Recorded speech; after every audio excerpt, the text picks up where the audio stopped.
DM ने परिवार पर किस तरीके का दबाव बनाया ये कैमरे में कैद हो गया। मीडिया चली जाएगी, हम यहीं रहेंगे, इसी स्टेटमेंट से सब कुछ साफ हो जाता है। परिवार की इस वक्त मनोस्थिति क्या होगी ये समझना मुश्किल नहीं है। ऐसे में डीएम सामने आए, उन्होंने अपना पक्ष रखा, जाहिर तौर पर झूठ बोलने के अलावा उनके पास कोई चारा नहीं था। देखिए, वो एक अधिकारी का बेहद गलत रवैया था। उन्होंने कहा कि मैं समझाने के लिए गया था, लेकिन जो वीडियो सामने आया है यकीनन उसने डीएम की मंशा को लेकर बहुत सारे सवाल खड़े कर दिए हैं। लेकिन मीडिया को बैन कर दिया गया है, अंदर जाने से रोक दिया गया है। एसआईटी की टीम का आज दूसरा दिन है जो लगातार पूछताछ करने के लिए अंदर मौजूद है। मजिस्ट्रेट की गाड़ी भी अब से कुछ देर पहले गई है वहां पर। नेहा, मैं आपको तस्वीरें दिखाना चाहूंगी, एक बार फिर से देखिए। गाँव से तकरीबन 200 मीटर की हम दूरी पर हैं और यहाँ पर पुलिस वालों का किस तरह से जमावड़ा है। कम से कम अगर हम देखें तो 60 से 70 की तादाद में यहाँ पर पुलिसकर्मी मौजूद हैं और ये बैरिकेड्स लगाकर यहाँ पर रोक दिया गया है। अंदर मीडिया को जाने की इजाजत नहीं दी जा रही है। इसके अंदर सिर्फ अधिकारियों की गाड़ी जा रही है या फिर एसआईटी की टीम जिसको जाना है, पुलिस वाले जा रहे हैं। यहाँ पर दूसरी तरफ भी आप देखेंगे पुलिस वालों का भारी जमावड़ा आपको दिखाई दे रहा है। और बहुत अंदर जाने पर इधर दूसरी तरफ आइए, सत्या आप इधर आइए थोड़ा सा, वहां पर बिल्कुल दूर आप देखेंगे तो वहां पर भी पुलिस वाले भारी तादाद में खड़े हुए हैं। एक गाड़ी आपको सामने दिखाई दे रही है। तो इस तरह से थोड़ी थोड़ी दूरी पर पुलिस वालों का जिस तरह जमावड़ा है वो अपने आप में बहुत सारे सवाल खड़े करता है।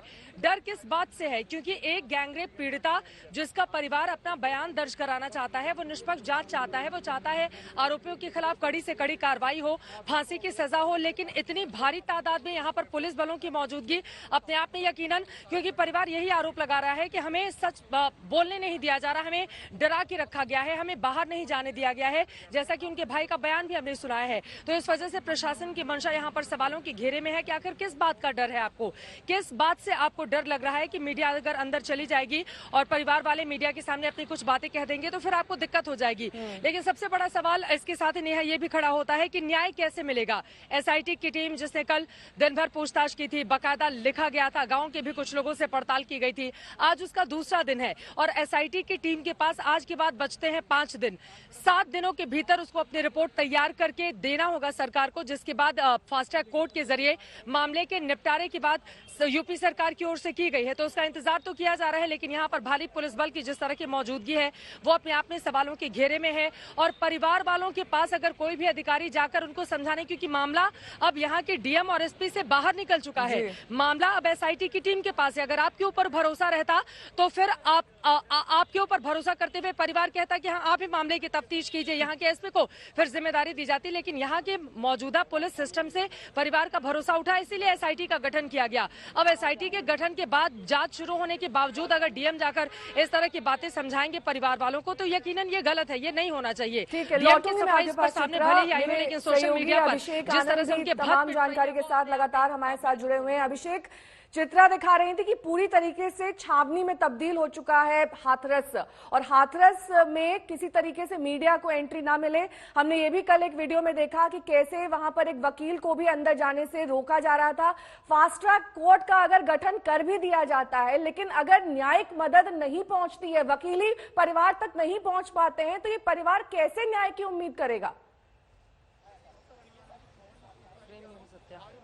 जी बिल्कुल नेहा, इस वक्त जो चीजें चल रही हैं, एसआईटी की जो जांच चल रही है, उस जांच के दायरे में पुलिस के ऊपर जो आरोप लगा है डेड बॉडी को बिना परिवार को दिखाए जला देने का, गैर मौजूदगी में परिवार के जला देने का, वो उस जांच के दायरे में है या नहीं ये बताने वाला अभी कोई नहीं है।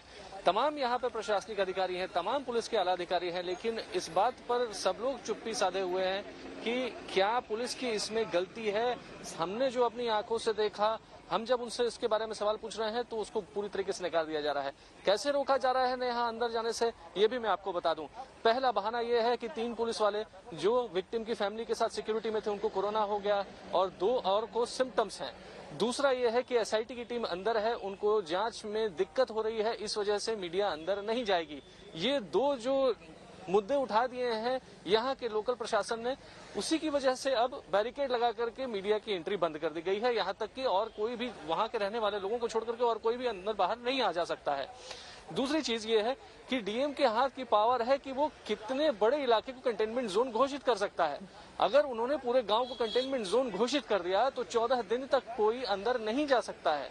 इस तरह की अगर स्ट्रेटजी पर चलेगी, यहाँ के प्रशासन के स्तर की स्ट्रेटजी पर चलेगा तो उनके ऊपर भरोसा करना वाकई भरोसा करना अब किसी पर भी मुश्किल हो रहा है। जिस तरीके के वीडियो सामने आ रहे हैं, चाहे वो एसडीएम का वीडियो हो, चाहे वो डीएम का वीडियो हो, किस तरीके से इस पूरे मामले को रफा दफा करने की कोशिश में पुलिस और प्रशासन जुट गया है।